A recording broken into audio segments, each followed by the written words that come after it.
Hello, this is Dr. Jeff from Whole Body Health. Today what I want to do is go over how to do cupping yourself at home and what we do with it at the office and kind of how we use it to help different conditions.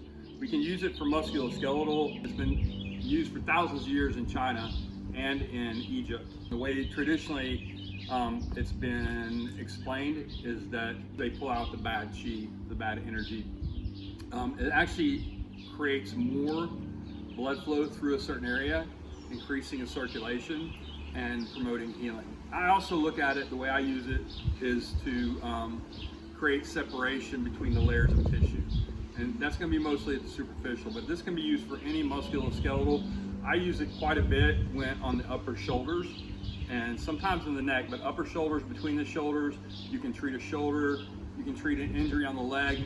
Areas that are more hairy are going to be harder to treat, but I'll show you how we're going to do it, how we'll do a low back today, and I'll show you a different couple ways that we can do that today. Our subject here is my oldest daughter, Anne-Marie. Thank you, Anne-Marie, for joining us. Bryce is filming. Anyways, here we go. So there's different size cups, and these are suction cups. The more traditional way is to use fire in a glass bulb and then apply it to the tissue. This is a lot safer and easier to use, especially in your house. So this cup is a larger diameter, and what I'm going to do is just pump it a couple times, and it will actually, you can see how the tissue is raised, creating suction. We're going to do the same thing here on the other side.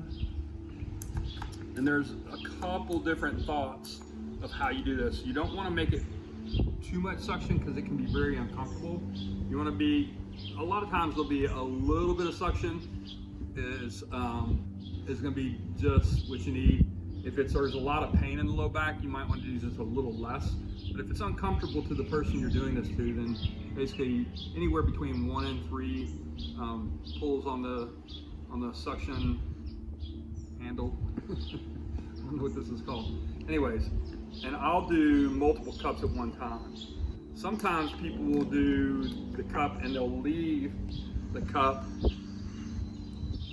here just for a few seconds, you know, like 10 to 30 seconds, and then they'll release it and move it. The way I like to do it is I actually put them on and let them sit for anywhere, depending on what the patient can tolerate. I'll leave them usually between 3 and 8 to 10 minutes, depending again on the condition of the patient.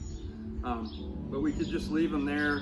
One of the ways that you'll actually release these is just pull the little valve on the top, and it actually releases the pressure inside of the cup, releasing the vacuum and then releasing the tissue. So we could do this a number of different times to different areas. You can see up here it's more red, and what will happen a lot of times when you apply these cups, when you apply that suction to it, it will create a, it brings so much increased circulation to the area, it'll create a little bruise, very much like how hickey is created. They're not painful, and and sometimes people will forget they even have them. The first time I ever had this, I forgot that I had done it, and when I took my shirt off later in the evening, my wife saw my back and was surprised, and I hadn't told her what I'd done that day, and she wanted to understand why it looked like I'd been beat with a tentacle. So anyways, I'm gonna go straight down the middle of the back this time. Now these are, in the Chinese Egyptian tradition, cupping can be used for musculoskeletal, but it can also be used for issues related to, like say somebody has bronchitis or somebody's having some respiratory issues. We could do up here on the back behind the lungs, as well as if they're having digestive issues, and or if they're having say for example, if you have someone who's having some PMS issues, it can also help with some of the cramping, etc. And so you'd want to focus down low for PMS. You kind of want to focus over here, kind of more from the tailbone to the bottom of the ribs for digestive issues, and just do the whole area. So you can see we're just leaving these here for about a couple minutes. And then one other way that we can do these is you can actually apply just a little bit of oil, and you can move them around at the same time. So I'm going to apply just a little bit of oil. This might be a little bit chilly. and I'm just going to kind of spread this around. And what we want to do is we're just creating a little bit of lubrication on the tissue so that we move the cup around. And again, you don't want too much suction because we don't want it to be painful as we move the cup around.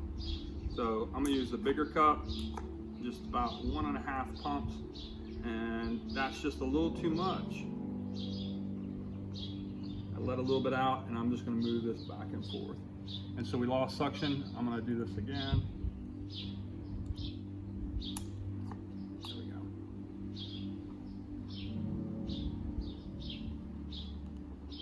Yeah, we're losing suction on the bigger one. Let's try the smaller one. I really like to do this technique using the glass bowl because it works really well. Is this pretty uncomfortable, Emery? No. So you want to check in with the person that you're working on and make sure it's not too uncomfortable as you move it around. There's different people have different levels of tolerance. And it feels just like a little bit of a massage, a suction cup massage. Okay, and so there's a lot of massage therapists who do this as well. And last but not least, you can find a set of cups. I got this cupping set online. I think it costs about $30. And there's about, I think, 20 pieces in the set. So thanks for joining us, and we'll look forward to seeing you soon.